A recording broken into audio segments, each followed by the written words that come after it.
So this recently went viral on Twitter. I never recovered from seeing this world map a Chinese guy made back in 2002. What's funny though is this is definitely not the first time we've seen countries present alternative world map projections. This one might in fact be one of the oddest just because it's so vertical. I just recently showed you guys the world map officially according to the Brazilian government. So there's an obvious bias going on here all around the world where world governments want to make it seem like the world revolves around them. I mean, I don't even blame them. I mean, that's basically how we came up with the most commonly accepted world map. This is just a map projection that surrounds the United Kingdom. Which, you know, considering they basically controlled 25% of the Earth's surface, the world did kind of actually revolve around them. So I get it. Now, to be fair, this Chinese guy didn't necessarily put China in the center of the globe. I think it definitely does highlight the importance of China, as it should. I mean, China is a very important country. It's such an important country, I'm actually doing my own group trip to China with you guys. We'll be exploring two very famous Chinese cities, as well as seeing, obviously, very famous Chinese landmarks. There's more information down below if you're interested. There's only 3 early bird spots left. What's cool about this map projection is I do think it kind of shows the true size of Africa as well, because with this previous map I just showed you, Africa is severely underrepresented. Do you know how big this continent actually is? It can literally fit all of China, all of the US, all of India, Spain, France, Germany, Italy, and then some. And again, this is also why I wanted to cover this news as of lately. Africa wants a new map to represent its continent's impact on the world. We all know the Mercator projection, but look at the equal Earth projection. Now that is the true size of Africa. Africa wants a new world map, calling the current one the world's longest misinformation campaign. This week, the African Union officially backed what's called the Correct Map campaign, which aims to replace our current standardized world map with a version that shows a country's true size. You see, the Mercator map intentionally distorts the sizes of continents and countries for navigation purposes. So it appears that Africa is a similar size to the US or China, when in reality it is so much bigger that the US, China, India, Japan, and much of Western Europe can all fit into Africa, and there still would be space left over. The African Union says that this over 500-year-old map is outdated, and are now calling for schools, governments, and international institutions to adopt images that reflect a country's true size.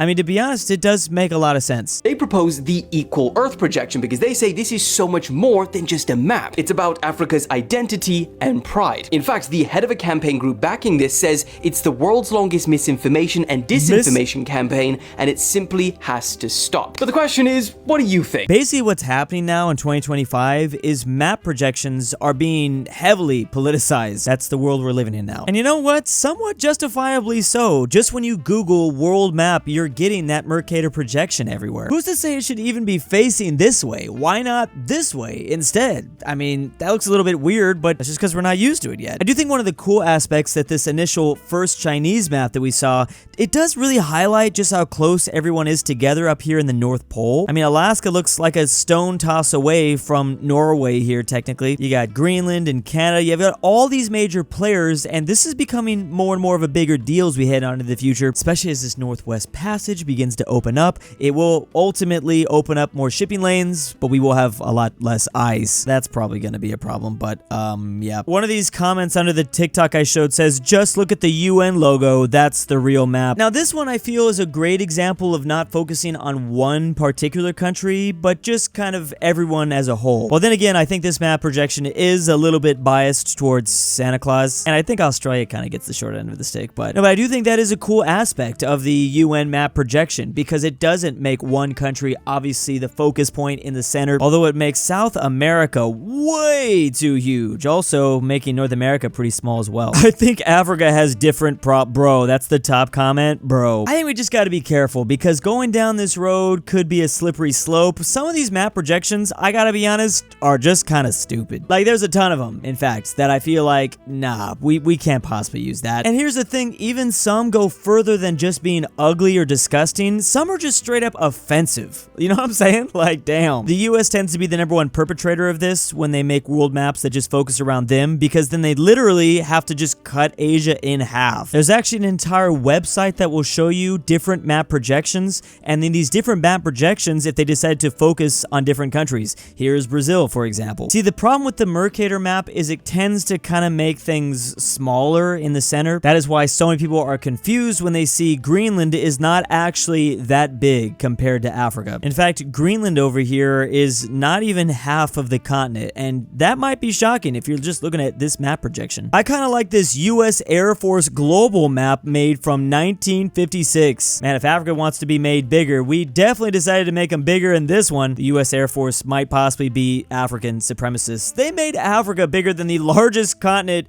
in, by fact, Asia. Africa is bigger than all of Eurasia, if you even include Europe. It should be noted that people pushing different map projections is nothing new. This has been going on since the very beginning of time, honestly. I mean, since cartography began. Here's this one with Argentina, clearly showing this part of Antarctica they claim to control. Oh, and how can we talk about map projections without talking about the flat earthers? I actually don't think this is a flat earth map projection. I think this is like, honestly, God knows. If I'm going to subscribe to anything, we're definitely floating above a giant flying turtle in space. This is a very good point, though. China does technically translate to the Middle Kingdom. I guess that's kind of why their argument is that they should be in the middle of the map. That, I mean, damn. Out of all the things that make sense, this might make the most sense. Speaking of getting ratioed on Twitter, this person said recently, I think Kiribati should sink faster so we can fix this travesty. I'm just glad we're dealing with the globe so we can leave those flat map projections behind. This is talking about the international date line, though. This is the boundary we have drawn up in the Pacific Ocean that separates one day from another. Basically, you can go from these Alaskan islands and be 10 hours behind to this part of Siberian Russia and be 12 hours ahead. Most notably, unlike the way this GIF is showing, it is actually not a perfectly straight line. It does allow Kiribati to be ahead in time. And for this exact reason, when we're celebrating New Year's, it's why this is the first country always to enter first into the new year. We've literally all, for some reason, decided to let Kiribati just go on and live into the future. The problem is, I'm just gonna say it, it looks ugly. It looks ugly. I kind of get why this poster said this. Please don't come after me, country of Kiribati, because that is within the realm of possibility. The actual official Republic of Kiribati X account retweeted 2 likes, completely ratioing this guy. Man, that got over 200,000 likes liking the Republic of Kiribati's tweet. Now, to be fair, it ended up getting 6,000 likes, but when it was found, it was true that they found it at 2 likes. I wish I was as big of a hater as the Republic of Kiribati. They're hating at whole leagues level ahead of me. And if you don't believe they actually found it at 2 likes because someone's like, are you sure? No, originally they got the screenshot. Bam, 2 likes. That is when they decided to come after this poor soul. Bro, 2 likes? That's literally what an entire country said to a random X user basically last weekend.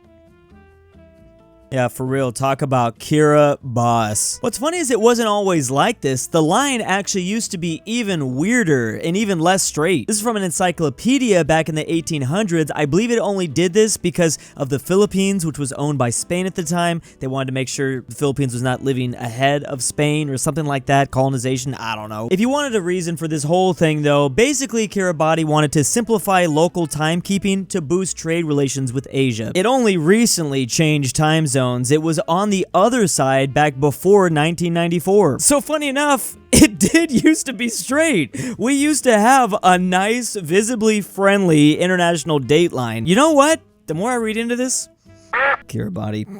Damn, they're gonna come after me. But I mean, I'm not saying we should make it sink into the ocean, but bro, what did you make us all do? Just because you wanted to be closer to Asia Pacific trade zones? The issue lies that Kiribati is just a very wide set of islands. There's a lot of islands in Kiribati, and the capital is way closer to Papua New Guinea than all these. They actually have 33 islands in total. It's a very long boy nation. So considering their capital is much further out east, and they probably want to be all in the same time zone as all these other ones, it might be hard to, you know, administrate all these different islands if these guys are like 9 hours behind and your capital is plus 12. It is kind of funny that the plus 14 time zone just have Kiribati and the specific line islands. They are in the plus 13 time zone though, to be fair. With Samoa, with Tonga, there's a couple of other islands over there too. We basically just have like American islands in the minus 12 and minus 11. Bro probably should have just not advocated for the Kiribati islands to literally sink, but besides that, I mean, I get his argument. It's funny, the more research I did actually though, I kind of do take it back. I get why you kind of got to do this now. I was on bro's side for a second though, I'm not gonna gonna lie. And I was just waiting to get ratioed by this Twitter account. But I guess now I get it. I gotta admit. I mean, you can't have this single island country have some of its islands so far ahead of time and the other islands so far behind it. That would just be way too complicated. Unless maybe someone just spreaded a little bit of freedom and democracy to this side of the Kiribati Islands and took them away from the rest of Kiribati. Who wants it? Never mind. I'm just joking. I'm joking.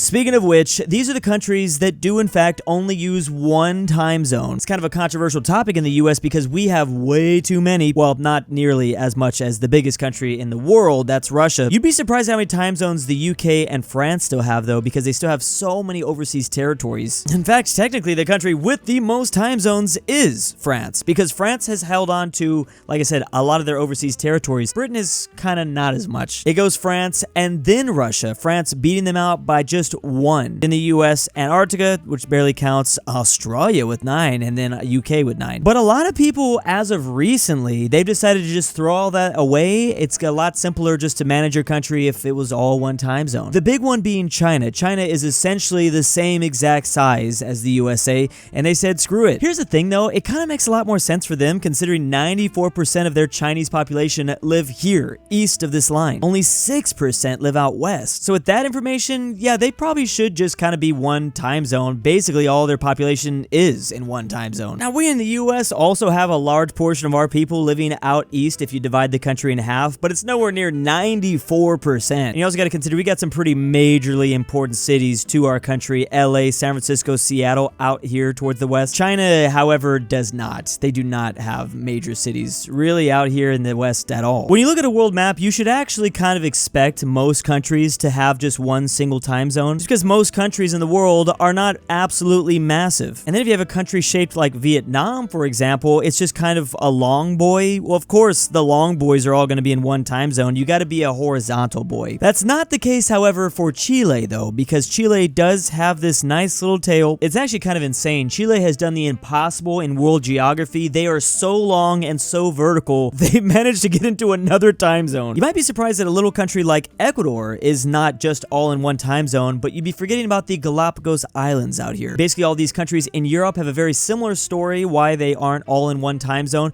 That's almost always due to overseas territory. Basically, all of it. I mean, the Spanish have the Canaries, and Portugal has the Azules, or what's that called again? Even Denmark here has got Greenland. The Netherlands have one of these islands in the Caribbean, I believe. People forget the Dutch are still fairly close to you, even if you are American. It's kind of funny to see like countries slowly collecting time zones, like they're trying to collect them all. What an interesting outlier here with Turkmenistan, a very clear outlier because they're surrounded by countries that only use one time zone, even the massive Kazakhstan. Here's basically the rundown for all the countries that are not included. I tried to go over them, but here's the full list.